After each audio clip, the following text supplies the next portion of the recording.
We are live here for SCW Live, the Q&A for you now, episode 9. Going to be answering your questions in the wrestling community. So get yourselves involved nice and early. Get your questions in, and we'll be back straight after this.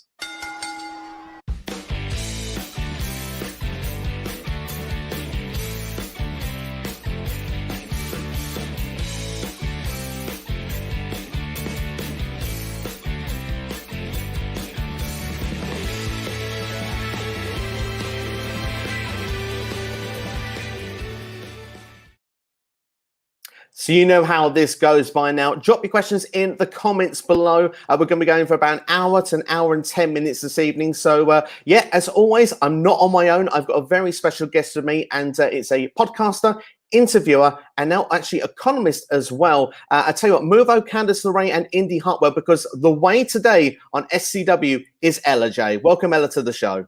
I love that intro and that pun. Thank you. I am so honored to be here today. It's great to have you on board. And for people that are not aware of your work, then could you tell me a little bit about yourself? Gosh, how much time do you have? I'm kidding. But primarily, I do a Wrestling Gal podcast, which is primarily all about the female perspective on pro wrestling. But I am also involved with GAW TV, which again involves Mickie James, Lisa Marie Varon, and SoCal Val. I edit and produce their podcast. I am also, like you said, a columnist now for WrestleZone, which we just launched our first women's wrestling wrap-up. Basically everything, your news, features, interviews, basically everything week to week in women's wrestling. I am also an on-screen personality for SE Scoops with Women's Wrestling Focus. And I am also part of Bell to Bells, which a new interview will be dropping very soon on their platform. So I didn't drop enough links in my comments description here, did I? Clearly, I've got two in there for you. I've got the WrestleGal, and I've also got your WrestleZone, which was the debut, wasn't it, this week with the women's wrap up there, and it was so informative. There was like so much news there. Everything had gone in the last week to do with women's wrestling. It was there in great detail as well, and it was I think it was very well put together. So for people that haven't seen it, I recommend to go and check it out. Podcast is fantastic as well, and Ella, it's really great to have you on board. Thank you so much. That column really, I was honestly very nervous putting it together. It took me a few hours, longer than I had anticipated, but I wanted to be sure I got everything thoroughly researched and formatted, and like basically just filling out the scope on everything women's wrestling within the week. Not everything, but a lot of noteworthy stuff. So absolutely, indeed there. And just before we go to our first question, I'm sure the breaking news this evening from NXT UK, one that will definitely hit in that column next week, maybe Meiko Satomura winning the NXT UK Women's Championship. That seems like a very big deal, and maybe Kaylee Ray will be going off perhaps from NXT UK to the main NXT now. Yeah, I saw a lot of people speculating now because Kaylee Ray made history now. She is the second longest reigning women's champion in WWE history, I think, behind just Moolah, I would assume. Yeah. And so now, obviously, she's second all-time in the record books and the longest reigning in the modern era of WWE. And so I'm sure she'll get a rematch, but I could really see them moving forward with Kaylee Ray into a new era, away from maybe pulling a Rhea Ripley or a Toni Storm, as, they started in NXT UK and have made a name for themselves in NXT. So it definitely wouldn't be out of NXT's element to send Kaylee Ray, move her from NXT UK to NXT as we kind of go forward with this new era. Absolutely, indeed there. And yeah, I mean, I personally would love to see her. I think she's done all she can do in NXT UK, and clearly one of the top performers in and around right now. She has had time in NXT as well. And when she's been in there, particularly when it was the build-up for War Games a couple of years ago, she stood out. And I think that's something that you can say there that can go well for anyone, really. And we've got quite a few chats coming in already, so people getting involved. And I thank everyone that's getting involved. And just say JDS Sports saying, hey, how's it going with you guys? We're doing very well, thank you. Thank you for checking out the stream. We've got a number of questions that have come flying in as well. And Tom Collier, who was with us last week, has come straight in there. He says, I'm always going to ask the same question, I think. How badass is Mickie James? Took a bad situation, went out into the world and made magic happen. She certainly did this week. And of course, we've got the all-women's NWA pay-per-view that's going to be coming towards the end of August. And I've got to say, I thought this was groundbreaking news, really exciting, inspiring as well. I really hope that NWA, you can see that they're really building up their roster as well. I mean, Kylie Ray has come back, and she was a part of the pay-per-view last weekend. Camille, the new women's champion over there also. They may even work with other companies. I mean, I'm really excited about this. But Ella, what's your take on all of this? first of all, I was waiting for the announcement to happen so I could like shout it to the rooftops. I was so excited when I found out that this was happening before the announcement was officially made. And so again, like you said, Mickie, and like Mickie said too, she's calling in favors left and right. So you literally never know who could pop up from, whether it's Impact, AEW, Ring of Honor, maybe NXT, a lot of independent stars. I am sure that we will get a lot of variety of stars. Obviously, there have been a lot of names thrown into the hat, and so she's got to narrow it down, and along with the cluster amount of talents that there is out there. So it's going to be really hard to narrow it down. But I think, like Tom said, Mickie James took a bad situation being released from WWE after her vision with an all-women's pay-per-view or an all-women's brand was kind of shot down, and told that women don't make money, essentially. And like she said on Gaw yesterday, women are just not a novelty act anymore. We're making moves. Women's wrestling truly does matter, and it's money. So have you seen this hype around this pay-per-view event already? And tickets haven't even gone on sale yet. It's only been 2 days. And so Mickie has made magic happen, and I'm so happy that it's finally coming into fruition. Absolutely, and I feel exactly the same there, because women's wrestling has really taken off. You can see, I mean, if you go through like some of the old days, but you go back to say like TNA in the noughties, some of the great matches through, like with Gail Kim and people like that, Awesome Khan, and then you move it sort of fast forward. We kind of got, you know, the Women of Honor with Ring of Honor. We got finally where WWE, you know, kind of started that women's evolution. We actually got an Evolution pay-per-view, which was special at the time. I'm flabbergasted that we've not had one since, because of the fact that, yeah, they say in their words, it doesn't make money. But here's something I'm going to throw at you very quickly. We've just been in a pandemic era. We're coming out the other side of it. We've been in the Thunderdome for the last, 7-8 months, where you're not making money anyway. Why couldn't they just put on a show anyway? Who knows? Honestly, we don't make the decisions. And obviously, neither does Mickie or any of the talent involved. It's all the production corporate sides of things. I don't know why they haven't capitalized on it, because we have seen so many rises of women. Like look at the Knockouts division, how amazing they are doing. And then you have now a lot of all women's promotions in the independent scene, like Mission Pro. We have Flawless, we have Shine, there's Shimmer, there's WWR, there, and now obviously you're going to have the Empower brand and Empower pay-per-view coming forward.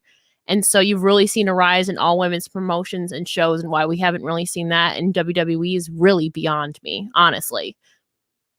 I think they're going to regret it in time. Honestly, I know they did the Evolution once, but I mean, you can see here they're missing a trick here, because, like you said, the buzz around the NWA for doing this, it feels very, very special. Mickie James, a household name in the wrestling community as well.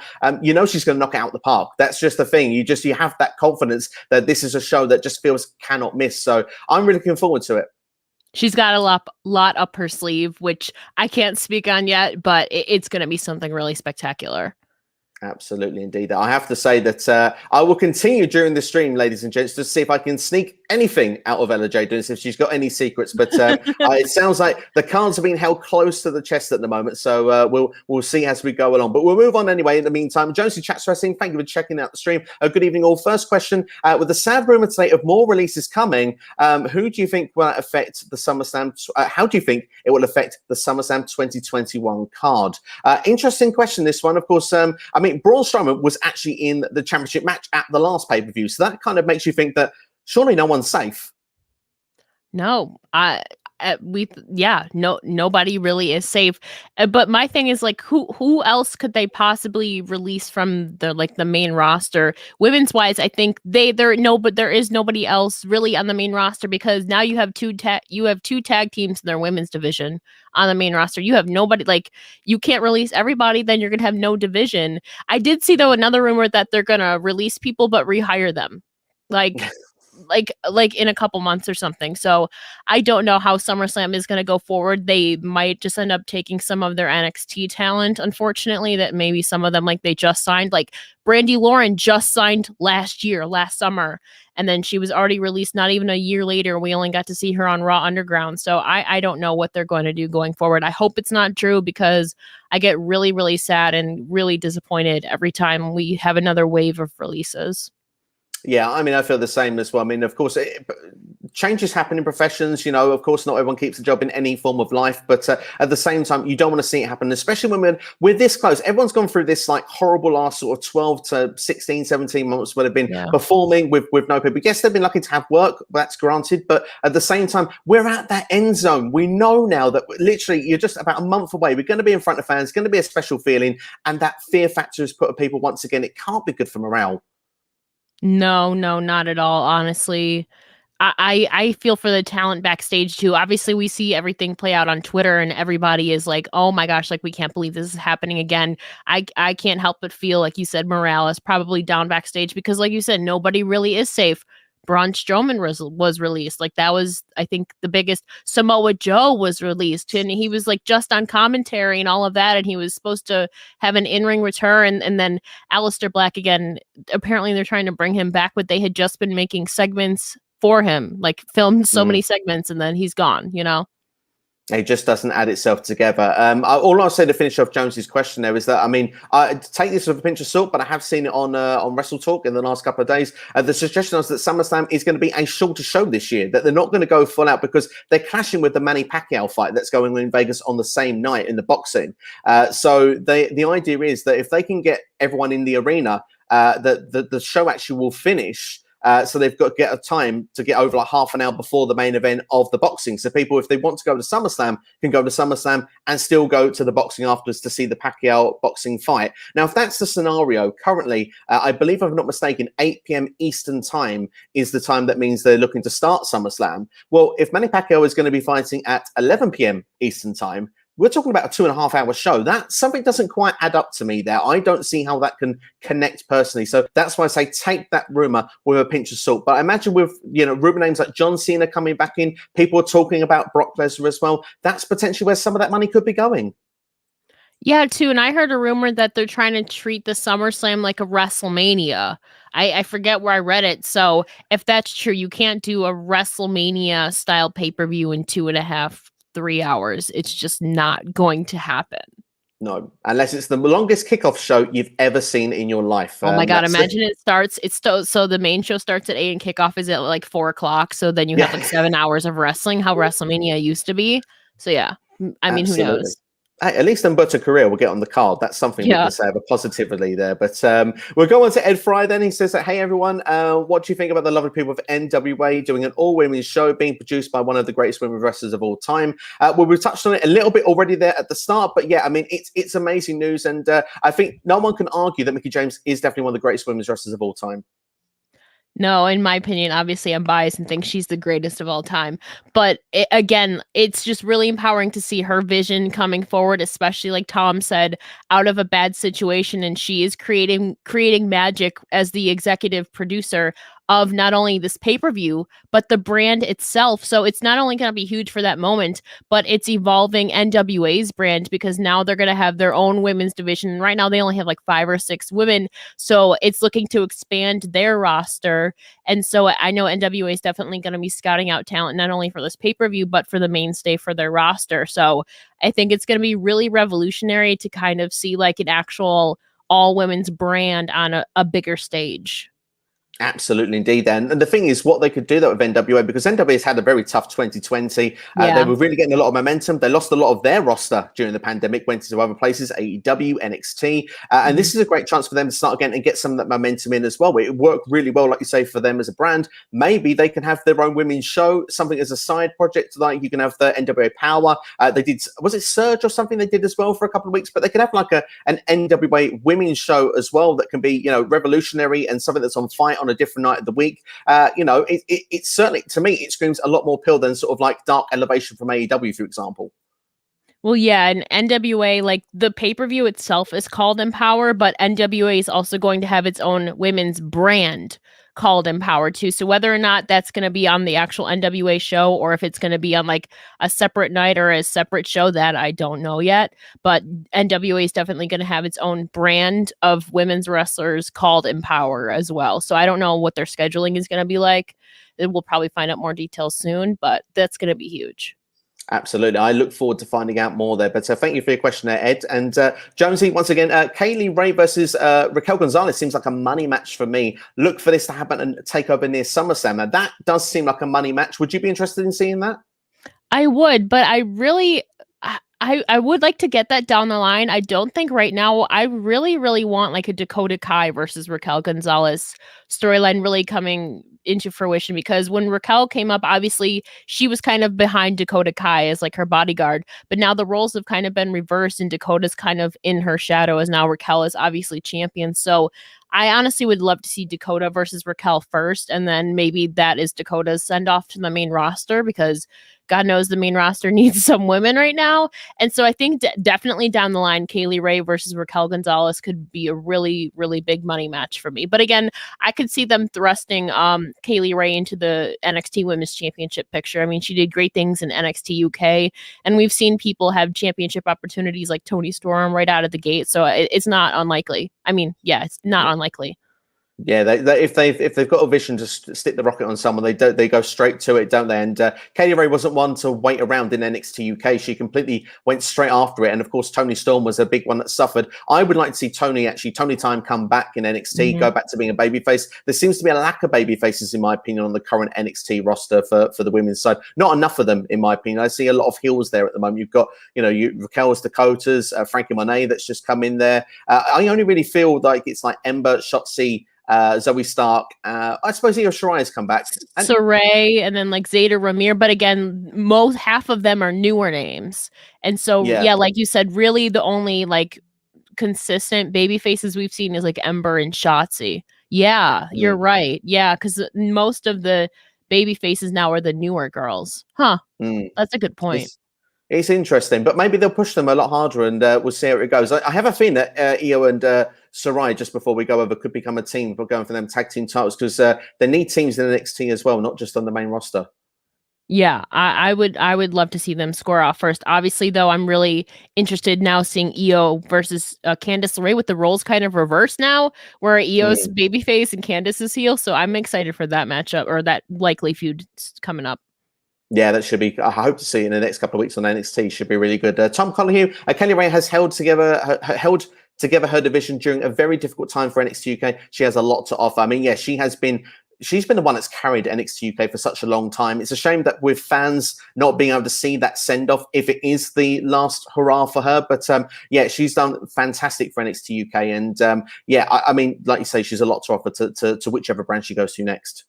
I think for sure she'll definitely get at least a rematch, and then maybe that's her proper send-off or something. But it's going to be hard to do a proper send-off when she's like the heel, so she can't just be like, goodbye, So, I mean, I think if they were to have her rematch and then lose, maybe take some time off and then have a surprise like NXT, not debut, but an NXT return, maybe after a few months. It's all certainly a possibility indeed. We have to keep. Time will tell all this stuff, isn't it? And that's what keeps it exciting for us in the meantime. And we've got another one in there. My good friend James from This Week in Metropolis, a fantastic podcast, by the way. Anyone that's not checked it out, make sure you go and do so. It says, "Evening, Steve and Ella. What are your thoughts on the reports Aleister Black might be brought back to WWE?" Yeah, this took us a bit of surprise today. I didn't see this coming at all. But I mean, Tommy End, let's be fair, he does have a lot to offer. And the rumors were saying that Paul Heyman said he's probably 5 years ahead of his time. I can see where that would be seen. But unfortunately, while Vince is around, I don't think 5 years can come around quick enough. What are your thoughts on this, Ella?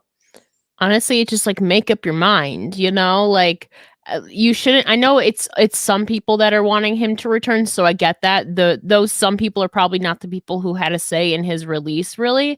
It's just like, make up your mind, really. Like this back and forth is kind of annoying, and I feel like if he were to return, like he had just gotten released, I feel like it'd kind of have a sour taste in people's mouths. He's like, he was just released, and like, why are you bringing him back if you didn't like believe in him in the first place?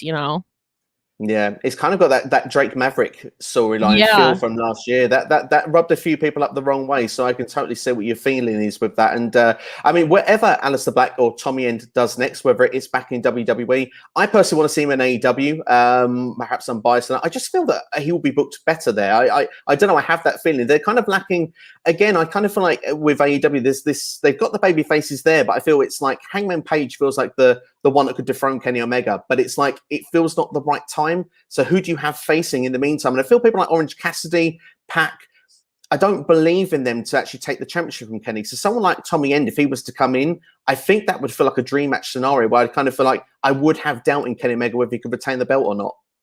Yeah, that's a good point, because again, like you said, we're kind of in this Kenny Omega phase, and yeah, people like Pac and Orange Cassidy are great, but you always kind of know or feel that Kenny Omega is just gonna, retain in any scenario. So I think building up Aleister Black or Tommy End and giving him like a credible storyline, like even if he wins in like a non-title match, then you have a setup for another feud, an actual opportunity for him to, he's beaten him once. Like, can he beat him again when the title's at stake? I think that would be really cool if they were to book it that way. Absolutely. I think I'll be quite down for that. So, yeah, Tony Khan, TK, if you're watching, you've just had it from LJ first there. That's how you do it. Martin Carrillo is with us now. Says, what's up, guys? Good afternoon over there in the UK. Hope you guys are doing fantastic, like the Tribal Chief on Fridays sometimes. Yeah, we're doing well, thank you. And thanks for your comment. And he's gone on to continue saying, I saw a report of NXT UK being involved with getting a main roster call-up. Could some happen? Would it be complicated since they have to move to United States? Your thoughts? Well, of course, we've talked about Katie Ray, but another one that's been rumored is Piper Niven. So could be one that could be doing. Yeah, I mean, what's your thoughts on this partnership? Do you think that could work? No. And the other rumor was Mercedes Martinez. And I mean, I get it. Like you want to have Eva kind of be that cowardly heel and have somebody else like pick her fights, but I don't think it should be Piper Niven or Mercedes Martinez. Like at least in Mercedes' case, she's a 20-year veteran at this point, and she's in like a newly turned heel, but she hasn't really gotten an actual chance to shine. And so I feel like I just want so much more from Mercedes, and then bringing in Piper Niven and Eva Marie just seems like a strange combination, honestly. And I mean, what a way for Piper Niven to debut on the main roster, but I just can't. I feel like they're two completely different characters that it would be really a strange pairing. So yeah, I don't know. I mean, I completely get they want somebody else to kind of like be Eva Marie's like bodyguard or like punching bag, but I don't think it should be either of them. No. Who do you think it should be in that case? Oh my God. It's hard because obviously you would want somebody tough, like Raquel was kind of Dakota's like front bodyguard for a while. So that kind of made sense. I don't know. I would say, no, I don't think it would work, though. The only person that comes to mind is really Shayna Baszler for some reason, because she's been known to be, very tough in the ring, but obviously she's in the midst of her Alexa Bliss storyline. So realistically, I really can't pinpoint anybody else from NXT right now. And so maybe by default, those are their two options because everybody else is really involved in other stuff. Yeah. It is very tough. I mean, I imagine the relocation probably is not very difficult for them to go from NXT UK to the US. We've seen it with grizzled young veterans, Pete Dunne. A number of talents have come over and done that. So I think it's certainly a possibility that can work there. I like the idea of Piper Niven, but purely because Eva Marie's meant to be the babyface. And I don't feel like they must know that's not going to work. So I wondered if they brought someone in to actually be where it's done on purpose, where eventually Eva has to turn heel and then Piper Niven gets more over. Because of the fact that she's kind of having to deal with the rubbish that's been set over from Eva Marie. That was my kind of wondering with it, because I always feel, I mean, of course, I'm throwing two Scottish people here together here, so it's not really the most, let's say, the most ingenious of thinking, but I think that Piper Niven and Nikki Cross could make a quite good tag team. You know who I just thought of too, since we're talking about like the bodyguard? Mia Yim's not doing anything right now, and she's had that whole like she's the head baddie in charge. If they're pushing honestly though, they're pushing Eva Marie to be this babyface, but it's just not going to happen. Like she's gonna probably very likely come in and be booed because of her character. So I could be totally wrong, but maybe somebody like a Mia Yim, who unfortunately has been off TV for months now since the end of Retribution and all of that. So maybe somebody like a Mia Yim could be another option too. Yeah, I mean, I like the suggestion of that. I think that could work quite well there, but we'll have to see what's going to lead to there. But I mean, with NXT UK, if they do get called up, so we do congratulate them. And yeah, we'll have to keep an eye on what they're going to do with this Eva Marie storyline. But Mary Warren is where it says, cannot wait for this. Well, thank you for checking us out, Mary. Hope you are enjoying the show so far. Well, Martin Carrillo also says, which feud from the Thunderdome PC era would you guys like to see when fans are back? That's a very interesting question, Ella. Sasha versus Bailey. Like a 1,000,000%. Like their whole feud, like it had been built up for months and months, and they really carried the women's division sides of things during the Thunderdome PC era. And I wish, because it had gained so much traction and so much buzz on social media, and everybody was like really, really loving it, and they were thriving. I really wish that they could have done that in like like when Sasha beat Bailey.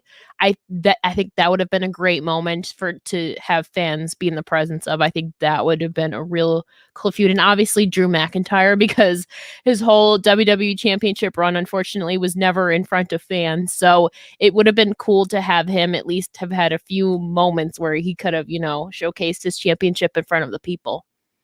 Absolutely, indeed. There, I think I'm going to go for Damien Priest versus The Miz. No, I'm joking. I've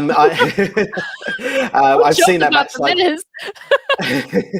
I've seen that match like every week since February. So I think you more or less said the perfect answer there. And I mean, I'm sitting there trying to be thinking of one that's as good or better, and I can't. There, I think Sasha versus Bailey, that needs to be a WrestleMania match. It just feels absolutely perfection, like you said there. I think fans almost feel robbed that we've not had that moment on the main roster, and I think WrestleMania would be a perfect destination if they were to do that. So I love your suggestion. And of course, Drew McIntyre in front of fans, that's when he should have the championship back. It shouldn't be a Hell in a Cell, in my opinion. But we've got Alyssa Stansbury. Thank you for checking out the stream. Do you think Seth Rollins' star power has fallen since Becky Lynch? I'm assuming Seth Rollins' angle. Do you think that a change for Seth Rollins coming off the boring, don't care about the drip, think the suit? I'm not really reading this very well here. I'm very sorry. Let's just break it down here in pieces. Obviously, he thinks that the star power has fallen since the storyline with Becky Lynch and Seth Rollins.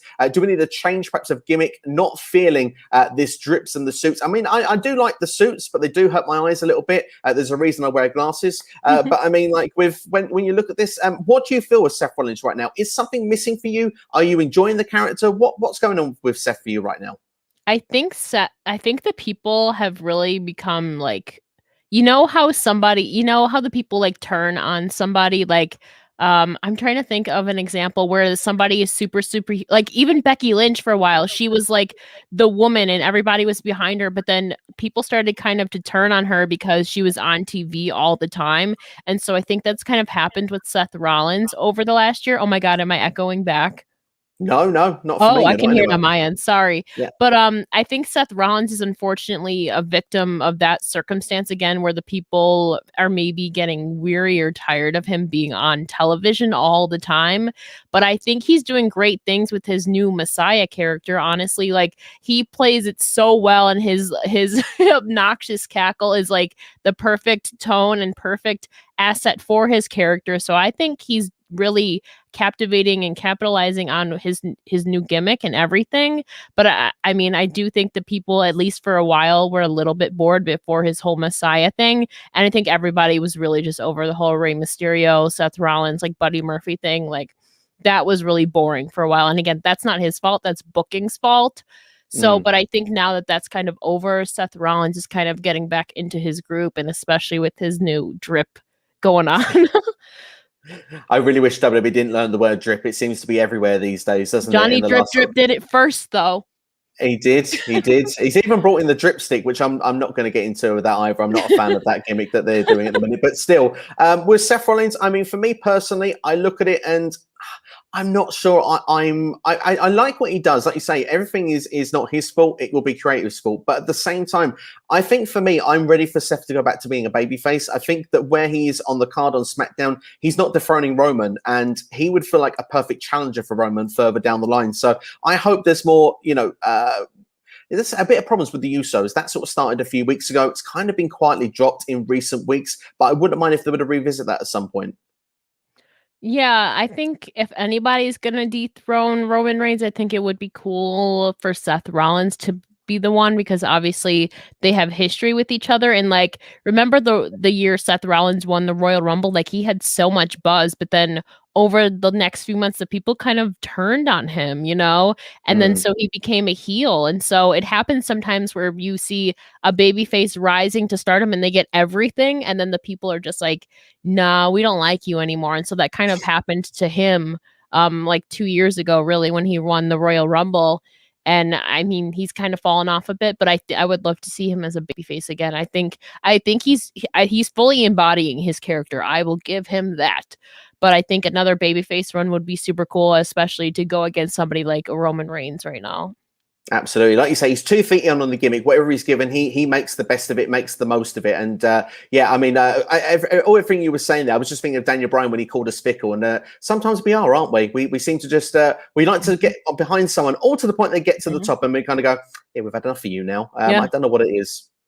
Something with us fans. But DWE is in the house. He says, Ella and Steve, what a collab. Hope you guys are doing well. We are. Thank you. I love seeing women's wrestling getting a lot of love lately. Yeah, well, it's good to see. And hopefully that's going to continue with the full momentum that with this NWA pay-per-view. It's we've got the Knockouts division as well doing fantastic things. So, yeah, there's lots of great women's wrestling out there at the moment. And it'll be interesting to see where it's going to lead to going forward. And maybe we might see some Forbidden Door collaborations as well. That's certainly exciting. And I mean, Slammiversary is around the corner. Do you follow Impact Wrestling? Slammiversary, ironically, is July 17th in Mickie's residence of Nashville, Tennessee. Now, I don't know anything, but that's ironic. So it's right after the 90-day compete clauses that's up for Chelsea Green, Mickie James, and the Iconics. So you never know who could pop up.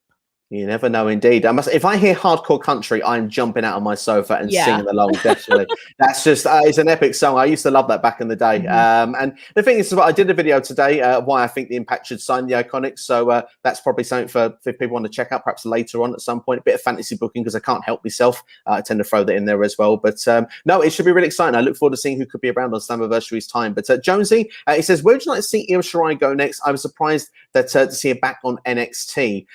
Yeah. I mean, she's sticking around for the time being, but we don't know where it will be long term. If she was to leave NXT and go to maybe perhaps a Raw or a SmackDown, which brand do you think would actually suit her better? See, the thing is, Raw has a lot of top women right now. Like you have Shayna, Nia, Asuka, Charlotte, and Rhea. So you really and Alexa. So you really have 6 women at the top of the division right now. And so really only on SmackDown, like the top women are like Sasha, Bianca, and Bayley. And obviously Sasha is gone. So I think Io kind of star power wise has to go to SmackDown. And I think I would really love to see like her and Bayley mingle it up. And obviously her and Bianca again, I think would be really, really fun. But I think right now, a good proper send-off is against Candice LeRae because Candice LeRae is obviously a veteran in NXT and she has proved that she's safe in the ring and really a trustworthy opponent. So I could see this being Io's last run in NXT, really. I do hope that she gets a rematch somehow for the NXT Women's Championship, although she's not really... Sometimes they don't give people rematches, but if this is Io's last run, I think Candice LeRae is really a formidable feud for her. Yeah, it definitely would be a great feud. And as we mentioned earlier on, that'd be a great way to get into the tag team division as well. Gives Io something different to do that's not the NXT Women's Championship. Although there was that stare down with her and Raquel Gonzalez last week. So maybe they will revisit it. Who knows? It's certainly, it's exciting times. If you're an Io Shirai fan, which I must admit, I'm a bit guilty of that. I'm excited of whatever feud they put in and wherever she goes, as long as she's treated right the way she should be, I'm happy for her to go on any show. And I must admit, I have fear of both Raw and SmackDown because I just don't think, it sounds terrible. I just don't think Vince will get her. I don't know why I have that feeling. I kind of feel it could be another Kairi Sane. Oh, God, I hope not, because Io was so over. Like, Io is my favorite woman in NXT, and I really don't want her to suffer the same fate as a lot of the NXT call-ups that get lost in the shuffle. Oh, gosh. I really hope not. No, let's hope not. But I like the idea of SmackDown. Like you said, the matchups there just seem, I mean, there's some dream matches amongst that I'd be very happy to see. Martin Carrillo, who do you guys think, who do you guys see WWE re-signing back from all the cuts that happened from the 2020-2021 a year or two? I mean, if we wants to bring someone back, who would you like to see coming back? before I say who I would like to see, I could see them back to re-signing Kavita Devi, because I was actually reading that she had an ACL injury for the last year, and so she was home back in India, and so that's really why she wasn't being utilized, was because she was mainly injured, and obviously the pandemic had hindered her. And I know the door is always open back for her, and I think she really made a lot of history for breaking ground, obviously with the women of Indian nationality. So I could see them bringing her back. But in regards to who I would like to see back, oh man, see, I really think the Iconics can thrive in AEW or Impact, and so even if they were to come back to WWE, the women's tag team division is like not looking good right now, and so they really don't have much to work with. But I honestly can't even think of right now. Oh my gosh, Sarah Logan has a kid now. I'm trying to think of who's really been released in the last year or two that's like not signed anywhere else right now.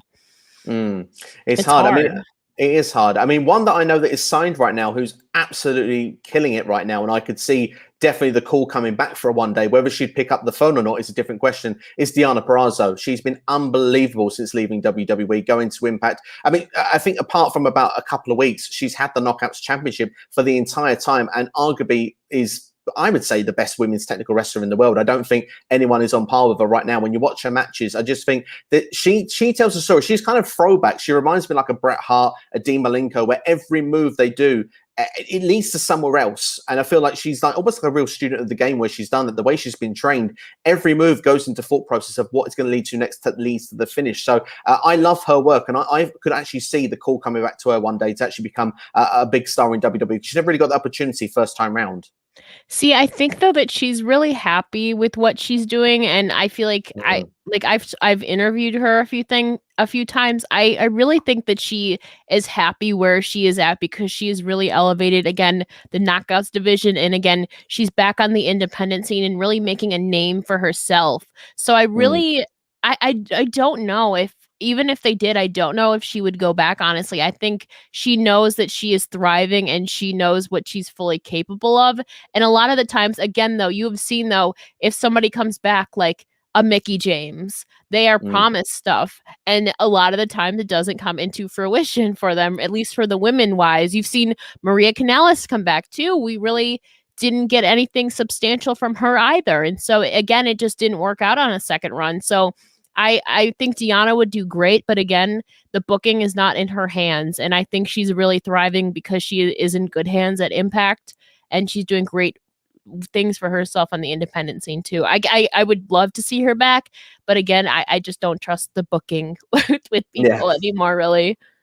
No, I don't trust the booking either. If we would go to the men's division, just before we go to our next question, because they're piling up already. We've got quite a lot down in the bottom, so we'll get to everyone as quick as we possibly can. I would actually say from the men's side, perhaps Braun Strowman I could see going back, because he seems to be very grateful whilst leaving, and he just seems like the guy to me. His fees seem to be too high for independents to book him. Maybe he's holding off for when he can go back in a week. 5 figures, I heard. Yeah, that's at least $10,000. I honestly, I'm just like, I still don't know why he was released, actually. Like, I don't even think I ever read anything about as to why he was, unless something happened backstage that we don't know about, but I could see him going back too. Yeah, so we'll stick with Braun Strowman on that one, because it's not an easy answer to give there, and we'll see how it will go. But Silk is in the house. Silk, thank you for checking out the stream. Says hi to us as well. What are your thoughts on Tommy End and the rumor that WWE wanted to possibly re-sign him? Should he go back or stay as an independent wrestler? Personally, I don't think he should. Well, we touched on this a little bit earlier on, but I mean, as I said, I would like him to go to AEW. I don't think he should go back. Like you said, it's someone again that's been promised stuff, and it just never came to fruition. I completely agree with you, Steve. I don't think he should go back, even if some people, again, obviously there's some people going to bat for him, like Paul Heyman, like wants him back, and he had so many ideas creative wise. Like, even hearing him talk about, I saw snippets of him when he was on Twitch last week. He was talking about how he did so much deep research into like the promo packages that they were filming, like so many historical aspects. He's obviously given his character a lot of thought and thorough research, but again, we never got to see it really come to fruition. And again, it's like shame on again, everything is promised, and I feel like going back, I'm losing faith in booking. I just don't. I'm really not trusting it anymore. I really think he could thrive on the Indies or AEW or even Impact. I think he would be a great asset to them. Absolutely, indeed. I have to agree with that 100%. Jonesy says, Sasha versus Bianca is a huge match on the SmackDown side. What would you say would be the Raw equivalent as we go on later this year? I mean, obviously, we've had Rhea Ripley and Charlotte right now. I think the problem with that, though, is the way, again, we speak about booking. I think it's the way it's being booked. I think it could be the equivalent if we had gone on the story of Rhea wants her win back from WrestleMania last year. I think if you'd held that off till fans come back, I think you could have made this a big deal, and this could have actually been the breakout moment for Rhea Ripley at SummerSlam. But that's just my personal opinion on it. Ella, what's your thoughts on this? Again, like you said, though, Rhea versus Charlotte would really be the Raw equivalent had they kind of done a run back to their WrestleMania match last year, and Rhea could obviously get her retribution. But I think another underrated one, and I can't even believe I'm going to say this because I've never been a fan of Shayna Baszler really up until recently, but I think a callback to Rhea versus Shayna Baszler, from Rhea defeating Shayna Baszler to become the NXT Women's Champion. Again, they would have to build up Shayna Baszler again as this like really unstoppable force, dominant person. But I really think Rhea and Shayna callback could really be something special too, if not Rhea versus Charlotte. There's potential there because Rhea has history with a few of the women on the main roster. So. Yeah, absolutely. It all comes down to the way it's booked and the way it's put together. And that was a big deal at the time when Rhea beat Shayna. So I like that suggestion there. It's just how we rescue Shayna Baszler in the meantime. And I'm sure that question will probably, if it's not already in the chat, I'm sure it will come along very shortly. Maybe some of the females get called up to the main roster. Females like Gigi Dolin or Cora Jade will be more on NXT television. Yes, I mean, that's certainly a possibility as well, that if stars get called up to the main roster, new talent will be able to break through in NXT, and these certainly could be two names that could do so. Definitely, for sure. I think, and also Amari Miller, who I think they just changed her name. So I think, didn't we just see her on NXT? I think that's another one too. You could obviously be getting more like Zayda Ramir on TV, and we've seen a little bit of Zoe Stark, but nothing really consistent. I do think once more females are called up from NXT to the main roster, you can obviously be getting more of the newer group of NXT talent waiting in the wings to get consistently booked on NXT television for sure. Absolutely, yeah, that's certainly a possibility indeed. There, West Coast Podcast are in the chat room saying, "What's up, everyone? Hope you guys are doing very well." Also, and we have DWE here says that who said Eva's bodyguard has to be female? That's an interesting point. They could do something unique and different. Could it be some unused talent? Well, that's a true point. Yeah, the rumors have suggested Mercedes Martinez and Piper Niven, but what if it is a male superstar? What if there is a change? That plans change in WWE? Yeah, and I'm trying to think, like, I'm just thinking Raw roster right now, and oh gosh, like who's unused that's like, who's like, could be potentially like a bodyguard. I don't think it could be anybody in the tag team division. No, I was gonna say Otis, but he's on SmackDown. Oh my God, I feel like there's a lot of people you could use, but none of the names are really coming to mind right now. That's unused right now. Yeah, that's very true there. I mean, of course, they have to feel like the right fit as well, because with Eva, yeah, she's going to play the babyface, but as I said, I think it's going to be something where it's not going to work. So whoever it is will probably get over. It's going to be another Batista moment, I think, where they're trying to push her as a babyface, but the people are just not behind it. And then, like you said, she might have to turn heel because the people are just, I think it could be another Batista case, honestly. Absolutely. Yeah. I mean, Angel Garza could be one, but he's kind of that slimy heel. But I don't know if that would work under the current dynamic, but certainly doesn't scream babyface, does it? Let's be honest. But we'll move on then to the next question. C Nation Dog here. Not trying to be rude, but if there's an all women's pay-per-view, why are there no men's all men's pay-per-views? Well, I will try not to be either here with this reply, if you don't mind, but it's called the 80s and the 90s and the noughties. There were so many pay-per-views that had no women featured on them. It's only in the last sort of 5, 6, 7 years in WWE that women's wrestling has been taken with any real serious credibility. You had a brief period in the 80s, the Attitude Era. I mean, come on. Yeah, we had Trish, we had Lita, we had some of the stars, but some of the matches they got put through bikini contests, things they weren't comfortable with. You know, that's not the playing field that people want to be involved with. We want where, you know, there's true equality. And I don't see that fully there currently, what we're seeing in professional wrestling. So, yeah, for me, really, I think that it's important that we have another all-women's pay-per-view. Ella, how do you feel about this? You said exactly, honestly, like what I would have said too. Like you said, 80s, 90s, 2000s, there was a lot of pay-per-views where there weren't even any women on the card. And if they were, like you said, it was like bikini contests or sometimes like mud wrestling or whatever. They weren't even really sanctioned matches on the card. And so, like you said, you really said everything I would have said. It's just, it is what it is, and we want to see a bit of change there. And like we say, we want to see more women's main events. We want to see things because, I mean, you look at like times with Becky Lynch when she was like the top person there. We got a few main events. We got a couple of them. We got the WrestleMania main event, but obviously, you know, since then in recent times, we're not getting it as often as we want. Thankfully, we got WrestleMania this year with Bianca and Sasha. We don't want it just to be though, where this is how I suppose it should be best put over is I don't want to feel like it's a big deal every time. It should just be without thinking about it that it's a women's main event. Normalized. There we are. And I think that's the best way to sum up there for you, but Nation. But thank you for the suggestion anyway there. But that's obviously our take on it. But Martin Carrillo says, will fans turn on Drew McIntyre if he stays in the WWE title scene? Ella is already nodding ahead there. Ella, carry it on for us. Absolutely. Fans have already started turning on Drew McIntyre because, again, it's just like one of those storylines or matches that is played over and over again, like Roman Reigns and Baron Corbin for that like 6-month period. It's one where it's the same people over and over and over again with the same result. It kind of reminds me of like Paige and Nikki Bella for, oh, I froze. No, I'm back. Yay. It kind of reminds me a little bit of Paige and Nikki Bella in 2015 because Paige was obviously the babyface in that scenario, but it was always Paige versus Nikki Bella with the same result where Paige was always losing. And again, we've seen that in the past where somebody has opportunity after opportunity and it's the same result. And so we want something new. And again, it's not Drew's fault. It's booking's fault. But I think fans have already started to turn on Drew, and I'm hoping that this is actually the final last match. And oh gosh, I really hope Bobby retains because I really don't want another Drew and Bobby thing. We've already done it like 4, 5, 6 times. I really don't want it again. I'm sorry, Drew.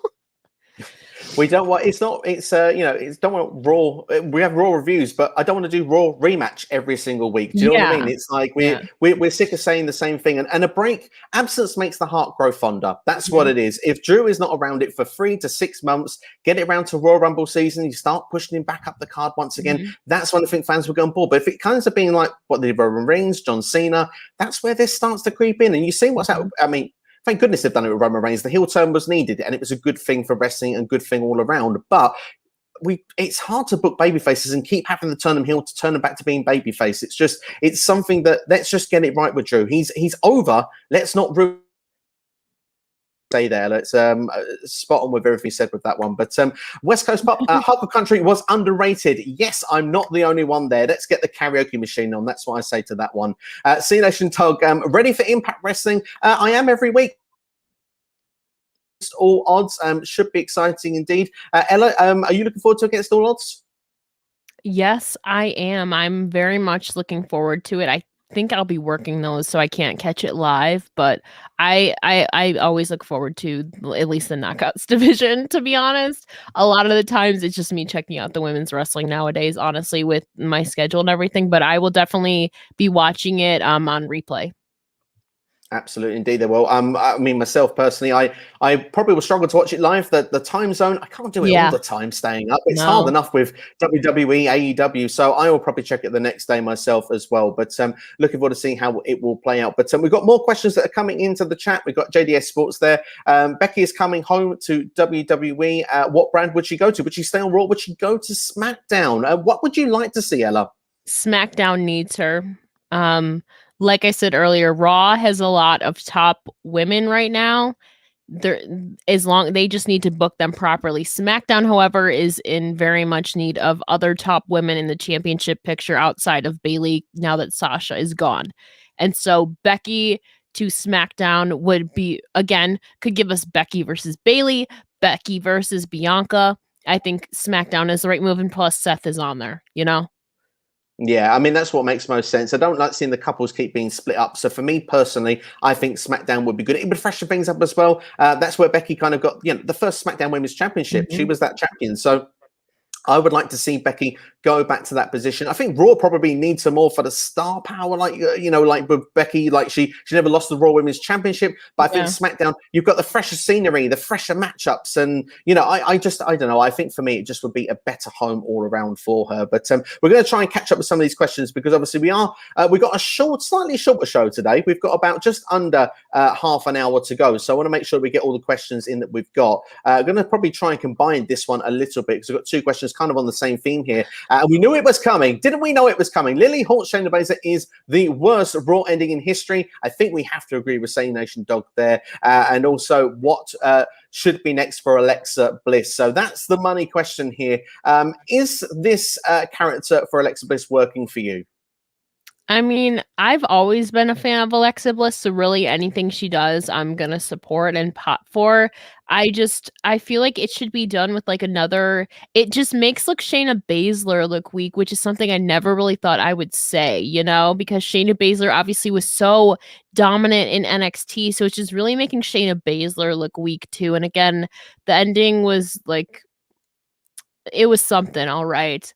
But next for Alexa Bliss, obviously Alexa got eliminated in the Royal Rumble by Rhea Ripley. So that's a match right there because they have a little history. And so it would be interesting though, because technically they're both heels.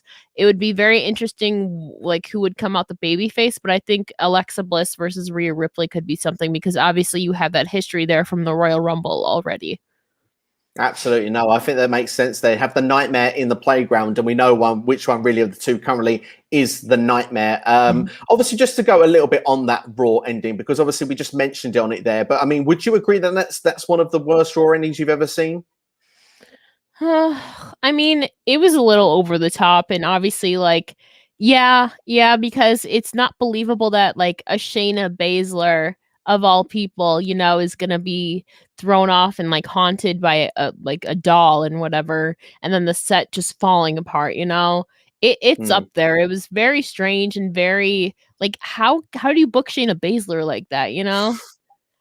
Yeah. It's hard, isn't it, to know how someone like of Baszler's credibility that she had. We mentioned it on this stream, the idea of Baszler against Rhea Ripley. But Baszler was the most dominant NXT Women's Champion almost in history, probably along with Asuka, but we're over 2 title reigns. And I mean, she was a badass. She destroyed everyone at Elimination Chamber when she came up. Yeah, she did a bit of a vampire thing with Becky Lynch's neck, but we'll let that slide. I mean, she looked badass in doing it. She looked like she was going to become the Raw Women's Champion. And it seems like since that WrestleMania match, it's just kind of gone downhill for what they've done with her. And for me, I said I wasn't a fan of it. I said I wasn't bored. That's one thing I will say. I was bored for a lot of Raw this week. I wasn't bored with the ending segment, but it was a very bad written segment. It didn't fit anything that was going on. I was kind of hoping, and this doesn't necessarily make it better, but maybe it might make it a little bit better, that Baszler actually ripped the doll's head off. And then that way we could have had where Lily is not around anymore. It could have linked either Alexa Bliss to actually be angry and morph into whatever this female Fiend version is, or Lily was somebody else, and it would have actually led to a debut of somebody else. That would have been one or two methods I think could have made it better, but instead we had a very low budget, bad horror movie to finish off the show. You should be booked on WWE's creative team, Steve. I don't know about that. I don't know how many ideas get through to Vince. That's what I need to know before I'd even consider it. But yeah, I mean, I do love the old fantasy booking stuff. So yeah, I do appreciate the kind words there. But C Nation Dog says that he would actually have Alexa Bliss drop the cringe gimmick, or if you want the playground gimmick, go back to the Goddess. I must admit, I did prefer the Goddess of the two. I did like this Alexa Bliss at the start, but creative for me, just they've lost touch of what they were doing with it. It was interesting October, November when it was all full of mind control. But I think the supernatural stuff is where I personally found the disconnect. Is that the same for you? I mean, I really love the supernatural stuff. I mean, I've been like you said, I was really loving it when it first came out, but ever since obviously Bray Wyatt slash the Fiend hasn't been on television, so it's kind of just been Alexa by herself, and really none of the cinematic stuff they've been doing has been great quality. Like you said, like this past ending of Raw was really like not top tier at all. It was the opposite.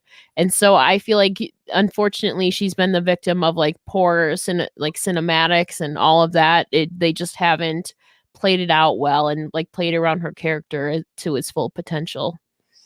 I think that's the thing, that there is that where you could have done something more and given it more, but unfortunately, I think the loss of the Fiend as well at the moment, obviously that felt like a very, a real cut in what was in the middle of this story, and I feel like now they're kind of like, they're reaching for trying to find something to make this work and connect together, and I think that's where the struggle seems to be coming in. But yeah, it wasn't great at the end of Raw this week, but we will move on from it. But at the same time, I've got a couple of comments saying that Io Shirai might be my favorite entrance right now. Well, she does have a very good entrance, I would say that indeed there. And Jonesy is also a fan of the Goddess, such a good character. I must admit I did enjoy it back in the day as well, and hopefully it does come back at some point. Maybe we can find a way that Alexa can morph back into that character. You have Nikki Cross, her former tag team partner, right there. And again, like Nikki Cross was there at the start of Alexa's turn. So if you're going to have Alexa morph back into the Goddess, you need Nikki Cross, really. See, that's why you should be on creative as well there, because you're going full circle. You're taking a beginning and you're featuring it there at the end there. There's continuity amongst that. So, yeah, WWE, if you're watching, we're available. That's where it comes down to. Martin Carrillo, will WWE bring back GMs for the next draft? Or maybe Sonya, Adam Pearce? But if it weren't them, who would you put in those positions? Very great question, this one. I would love to keep Sonya as GM of something. I think she's been great. Who else could really fit? I kind of miss like the whole Jamie Noble authority thing, because for some reason, like I miss Jamie Noble. Like he was never really one to like step on people's toes. There was obviously people above him, but I think bringing back somebody like a Jamie Noble could be really. And then again, he kind of is like Adam Pearce vibes, or maybe obviously William Regal on the main roster would be great too, but he's doing great in NXT. So Sonya Deville, I would definitely keep fluid if they were to bring GMs back to the draft. I think she's doing great things. Yeah, absolutely, indeed. There, I enjoy the current runs right now with the two that we've got. I'd like them to separate shows. I'd like Sonya Deville to find a way to get Adam Pearce kicked off of one show, and then that way we can actually have full-on GMs, and then that's how we can make them. Rather than doing like the malarkey we've got at the minute, where every superstar is drafted, you can actually have that circumstance where people, like in the old days, where you win a draft pick, and that's how you get a superstar in. I think that would be a better way to do it. But hey, you can't have it all, can you? Let's be fair here. But West Coast Podcast says that Iconics honestly should do both AEW and Impact. Well, if there's room to do it, why not? I mean, they would be an asset to wherever they go, I would say. Yeah, and I mean, Impact and AEW are obviously working together, so it wouldn't be too far off to see that crossover happen. I've been waiting for the women to really cross over, but we haven't really seen it yet. No, we haven't really, and that does go into the next question when I do manage to find it. Unfortunately, I've kind of just lost my feed for the second there, but it's let's see. No, I have lost where we are for the minute. It's gone straight again. There we go. I found it now. It's live TV, everybody. This happens from time to time. At West Coast Podcast, do you think that we'll get best friend versus best friend, Deonna Purrazzo versus Britt Baker? That really would actually open the forbidden door there. Champion versus champion.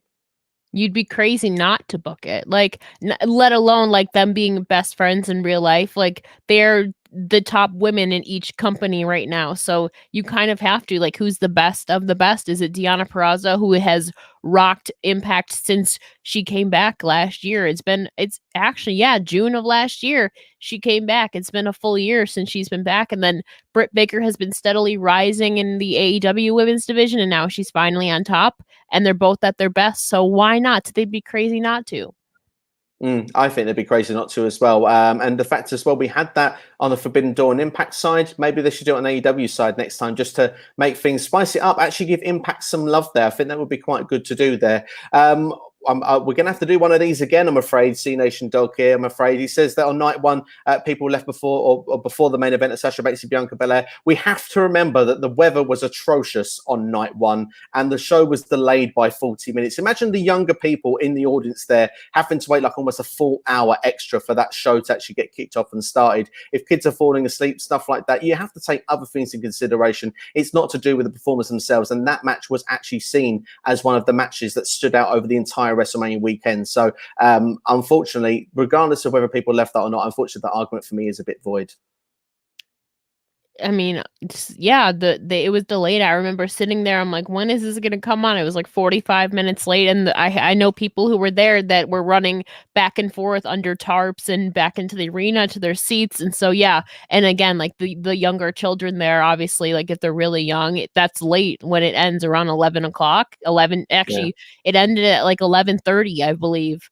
And so, I mean, yeah, it was late. I mean, imagine being in the UK and I'm trying to stay up watching it live. I literally went. I think I called it when it was the Bad Bunny Miz match because I was like, I'm tired. It's about 4 o'clock in the morning. I'll do the rest of the next day. So it's nothing to do with all of that. So yeah, we're going to move on to that. We're going to leave those sort of comments from here on in now. With these WWE releases, do you think that they're burning bridges with the talent they've released? I can't personally see the likes of Tommy End would want to go back. Well, Silk, I totally agree with you. I mean, if they keep doing this to superstars, you're going to lose the faith, aren't you? I think with most of the releases, they are burning bridges, especially after the trash bag incident. And again, we don't know the whole thing, but obviously last year, like we saw Drake Maverick released, and then he came back. We also saw Heath Slater released, but they gave him one more go around a couple months later. And so I don't think they've totally burned that bridge, but I think they definitely have burned a lot of them. Not all of them, but a lot of them. People will come back if the money is right, the scenario is right, if the promises are right. But I mean, like you say, if they keep unfulfilling those promises, I mean, certain superstars, they're not going to listen to it next time around. Like you said, you mentioned Deanna Praza earlier on. If she chooses not to pick up the phone, you wouldn't blame her because she's doing great work. She's, Impact Knockouts champion. She's, going on Warrior Wrestling. She's main eventing wherever she goes on these indie dates. If you're making a good living, why would you need to go back? You wouldn't need to, would you? So, yeah, of course, there's this dream of WrestleMania and stuff like that. But when there's other places in town, sometimes other things become, different priorities. We mentioned NWA there, the legacy, the history of NWA. Forget what it is now. Remember what it represents. It's everything. And NWA, with the way their strategy is, it's only going to grow. So keep watching this space. That's what it is. So, no, I have to agree entirely there with Silk's comment there. But what do you think of of a storyline with Tommy End and Darby Allin? Wow. Sorry, I'm lost in train of thought already. I'm going to try and fancy book this in the next 2 minutes if I can. Ella, what are your thoughts? I think this would be an epic match. Again, if they can book it properly, which AEW I think has the fully capability to, I think it would really thrive best as like a cinematic match, obviously with some hardcore stuff in there, but their personas are very character based. And so I feel like this is one of those times where you kind of need a cinematic match to make it really, really magical. Yeah, I love the idea of the cinematic match. I think as well, the idea of Tommy End as well, coming in as a heel, targeting Sting, if you want, Darby Allin's dad, basically, at this point, because they're tag team partners, but Sting, obviously, the legend that he is, that would be a way to get Darby invested in it. Like you say, you've kind of got that dark side of both of them.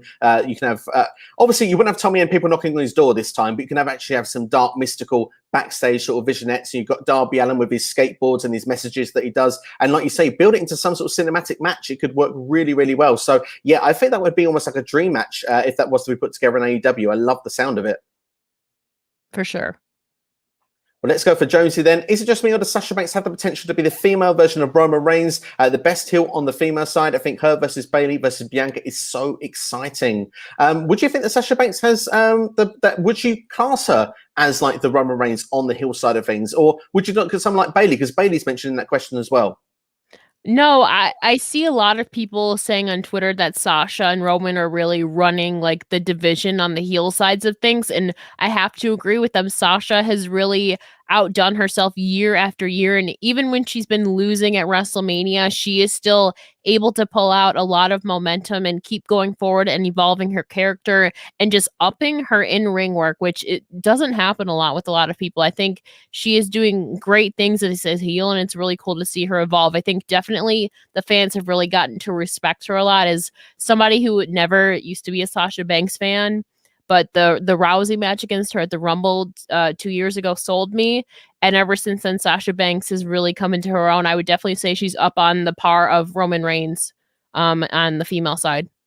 Absolutely, indeed. Yeah, I think certainly there's definitely up there. I mean, of course, Charlotte Flair gets the heat, but maybe it's more the fact that she's always got the championships. But yeah, I mean, I would agree. I think all the women of those ones that have been mentioned are absolutely killing it right now. They're doing such fantastic work here. And I've got a comment here from West Coast Podcast that I want to throw up on the screen. I think there should be an all-women's show. We have 205 Live. That's an hour all men. I think the very least we could get something similar, an hour or so for the women. I think that would be some of the WWE network. Is something you'd like to see as well, I imagine. That is what I was telling Mickie. Like, again, like the women, like even if it's just an hour, again, like AEW has Dark, they have Dark Elevation, where some of it's only an hour long. Why we can't only have an hour long show, whether it's on YouTube or the WWE network? I don't know how they don't book it, you know? I had been telling her that.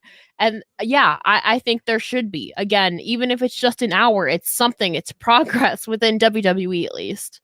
Absolutely, indeed. There, and you know, you can have the top talent, the rising talent, whatever you want to do. There's certainly potential there, and you can even if you have those sort of NXT stars that we're not getting as much TV time. They might make a star out of that, like they did with 205 Live. Buddy Murphy, Mustafa Ali, Cedric Alexander.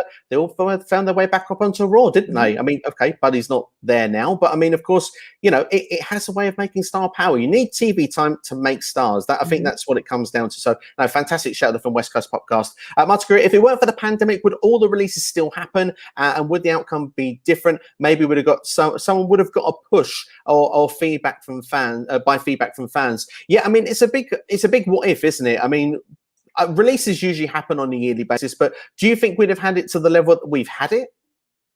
I think last year, especially, a lot of it had to do with the pandemic. And like last year, okay, it makes sense. We're in the middle of a pandemic. Everybody is struggling financially. But this year, just coming off the epic WrestleMania and their Peacock deal, the fact that so many still happened, I think even more happened this year than last year, is really beyond me. And so I think now it's just become a tradition, and an unfortunate tradition that now it's like, oh my God, it's another time for spring cleaning. You know, I do think last year, okay, it kind of made sense. Everybody's struggling financially, like, okay, but this year they released even more people right after they just signed their Peacock deal. So it's not like they don't have money, you know, it feels like it's always excuses.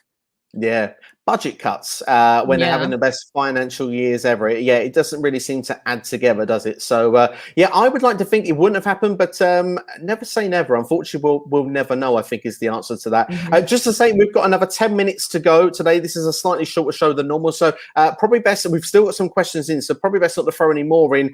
We'll do our best to get through what we can before the finish. And if we don't get to the questions, we do apologize on this particular show. Unfortunately, it just has to be a slightly more trim show than what we've done in the recent weeks. But Jonesy, where do you see Simone Johnson fitting into WWE? Will she start NXT or will she be rushed to the top? Huge potential. Ella. I know she's been training for a while. I do think that she will start in NXT, but I honestly really think that she will start in NXT. And again, that's where Charlotte built herself as the second generation. Well, technically she'd be a third generation superstar, but living with her family legacy. So Charlotte's done it, you know, she didn't get pushed to the top right away. I do think she has huge potential too, but I definitely could see her starting in NXT since she's still very, very young and still training and just learning and everything. Yeah, it's still very early doors, isn't it? And like you said, that's what they did with Charlotte Flair. It seems like a natural transition to go from NXT, and then once she goes to the main roster, she'll get that big push probably straight away into those championship runs. But imagine a cameo appearance on NXT from The Rock. I suppose it would never happen, but hey, one can dream. It's never say never in wrestling. No, of course. He was in Impact. That happened last year. Mhm. I really had to scratch my eyeballs in that one when Mhm. that came out. But DWE, do you think the WWE should end the brand split? For me, it's a simple fix and combine the tag teams, women's divisions. We'll have so much more good matches and fresh ones, and ratings would go up, I feel. Would you like to see an end to the brand split, Ella? No, but I do agree that they need to combine the women's divisions. Like, honestly, I don't, especially now that the main roster women's tag team division is dwindling, there really is no room for NXT and main roster women's tag team championships. So I do think, again, they need to unify those and, again, have the champions go from show to show and represent them. I do think that should be a traveling championship. But in the overall grand scheme of things, I don't think that they should end the brand split, because I really don't want to go back to like 2014, 2015, where it's the same people on Raw and SmackDown, because then a lot of people won't get any opportunities at all. That's true. The people will struggle to get TV time. And if you like Roman Reigns now, would you like him when you see him 5 hours every week? Oh my God. It was literally like the same people. Like, I went to like SmackDown shows in 2014, 2015, where you just saw the people on Raw, like Seth Rollins, Roman Reigns, Dean Ambrose, and like, I love them. But then it was the same people, same matches on SmackDown in the same week. And again, that limits your roster then. Obviously, if you're going to have the same people, and people are going to have less opportunities. Yeah, absolutely. And then people maybe get overtired, overdone, and get injured more easily. I mean, there was that WrestleMania 32, so many injuries around that time period as well. So, I mean, that can come down to luck as well, I guess. But certainly, I personally hope they keep the brand split just for the time being. I think there's more opportunity of actually building new stars. But let's see what happens as we go down the line. But which heel in the main roster would you guys turn face? And would you book it for fans to get behind them? Interesting. So, yeah, which baddie would you make a goodie right now in wrestling? Bobby Lashley. And I think the crowds are, maybe it's something to do with everybody's kind of turning on Drew, but people have really come to respect and really, I think, look forward to Bobby Lashley, and now the Lashley train, as now it's called, and everything, and MVP. I think maybe part of it is because people are starting to resent Drew getting opportunity after opportunity, but Bobby Lashley has really capitalized on his championship reign, and as somebody who was very salty that The Miz lost to him, Bobby Lashley has really grown on me. So I think turning him face, he's kind of turned face a little bit naturally, much like Io Shirai did. Even when she was heel, the crowd loved her, so she naturally turned babyface again. I think turning Bobby, maybe we could see a double turn at Hell in a Cell. I think that would be amazing, and that would be very, very refreshing. Yeah, absolutely. I love that suggestion. I think that's really good. Yeah, for the main roster, it's really when I'm trying to think quickly. Unfortunately, I can think of one very quickly for AEW. I think Britt Baker is the one that I think naturally transitions into one over time. I love the idea that you said there were Bobby Lashley, but to go with a WWE superstar right now, oh dear. I think Angel Garza would have the tools if booked correctly, just because of the fact that, I mean, he was a face in Impact before, and they managed to make it connect. He doesn't have to be a slime ball every time he's around someone. I think if you can ditch that, he's got a good English as well. I mean, he's someone that you can actually push if you're not going to try and make him almost like a B-rate Eddie Guerrero. I want to see something more from him, because there's definitely the potential there. So he wouldn't be main eventer, but definitely could get him in the mid card, I would say. We've got a C Nation Dog. Name 5 future first-time world champions. Big E. Are we just talking men? I would assume we can do it either roster, any roster you wish. Big E, like how he hasn't is beyond me. Oh my God, who else like hasn't? I think it'd be really cool, like Sami Zayn. Like I think I feel like though if he were to win it, it would be for like a night or two, and he would get screwed out of it. But then he could capitalize on the whole conspiracy thing going on. Sami Zayn. Oh my God. Who are they really pushing right now? I honestly have not tuned into SmackDown in weeks because I normally am away. How about one on Raw? How about Damian Priest could be someone that could fit that? Oh, yeah. I still think he has some time, but they've been building him up pretty good. And obviously what his really debut match on the main roster was really at WrestleMania, right? Yeah. Damian Priest is a good one. Shinsuke Nakamura. Like, I mean, I would hope he's kind of gotten lost.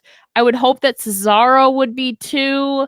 So I think, yeah. So I Biggie, Sami Zayn, Shinsuke, Damian Priest, and Cesaro.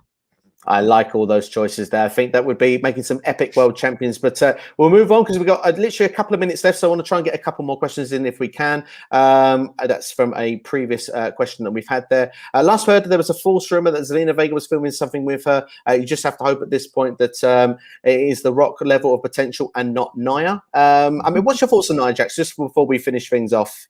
I mean, she's never been one of my favorites. I'm going to be completely frank. I don't know what I feel like ever since she lost the Raw Women's Championship in 2018 to Alexa, really her stock has gone down and they really don't know what to do with her. Yeah, I think that's the problem. I mean, she's got the characteristics. In ring is not the complete package there. It worked for a tag team for a while, but yeah, I'm not so sure. Do you have time for one more question, Ella, just before we close things off? Sure. Absolutely, because unfortunately for the rest of them, we won't be able to finish off the questions. Unfortunately, we've been talking too much. That's the problem, I'm afraid. But we've been enjoying it anyway. But DWE with over there. How would you feel if they did a main event intergender feud? For example, if they did Hill Roman versus Sasha Banks for the Universal Championship, how do you think that would play out? Is that something that you're interested in, intergender wrestling? Yes, very much so. Like, especially like on the independent scene. Oh my God, there are so many amazing intergender. But I think in WWE format, you really need the right people. Like, I think a Charlotte, a Sasha, or like a Rhea Ripley or an Asuka, or even Bailey could really step up to the plate. You need certain people, I think, because the WWE roster, at least a majority of them, are not used to intergender wrestling. So you really need the right people, I think, to book it and have proper star power if it's going to be a main event. And so I think it could be really great. But again, I think you need the right people and the right players to be in this match. Yeah, I would say that as well. I mean, you look for Impact Wrestling. Tessa Blanchard did it, of course, a couple of years ago. And Yeah. they managed to tell a terrific story in amongst it. I mean, sometimes the connotations of it, I obviously don't like the message it can send. But at the same time, if you say, if the story's right, if the people in there know what they're doing and they can make it come across where it's a really intriguing matchup, I think that it's certainly fascinating. And I think when Tessa Blanchard and Sami Callihan did it, I thought it was absolutely amazing. I really enjoyed the work that they put together. But I will say is I apologize to those that have put questions in. Unfortunately, we are out of time. So apologies to those questions that we haven't got through, but we hope you've enjoyed the episode anyway. Ella, thank you so much for joining today here on SCW Live. It's been great to have you on board. Just one last time for people that obviously are not familiar with you, and they should be, just tell them where they can find you. You can find me on Twitter and Instagram at a wrestling gal, or on my personal main account. It's the same as you can see on the screen at It's Ella J. You can listen to a Wrestling Gal podcast all about the female perspective on pro wrestling. Like Steve said at the beginning, in the link in the description, you can read my latest column on WrestleZone, which is women's wrestling wrap up. And you can also find me on SE Scoops, Bell to Bells, and I am also the editor for the Godcast for God TV. There you go. Literally everywhere. That's one of our hardest working people in the wrestling community. Well, Ella J, thank you so much for being on the show. It's been really great to have you here. For anyone watching, if you've enjoyed it or your first time viewer, hit the like button. Please subscribe as well. It really helps the channel grow. And of course, any comments in the comment section after the video. Well, so thank you so much, everyone that's been checking out. Thank you, everyone, for your questions as well. Been fun debates, fun topics as well, and hope to see you all very, very soon. Of course, as well, I'll be back as well for Against All Odds predictions. They'll be dropping on the channel tomorrow, and plenty of other videos you can check in the archives in the meantime. But that's all from us. Thank you for watching. Take care. Have yourselves a good one, and we'll see you all very soon. Take care. Bye. Bye.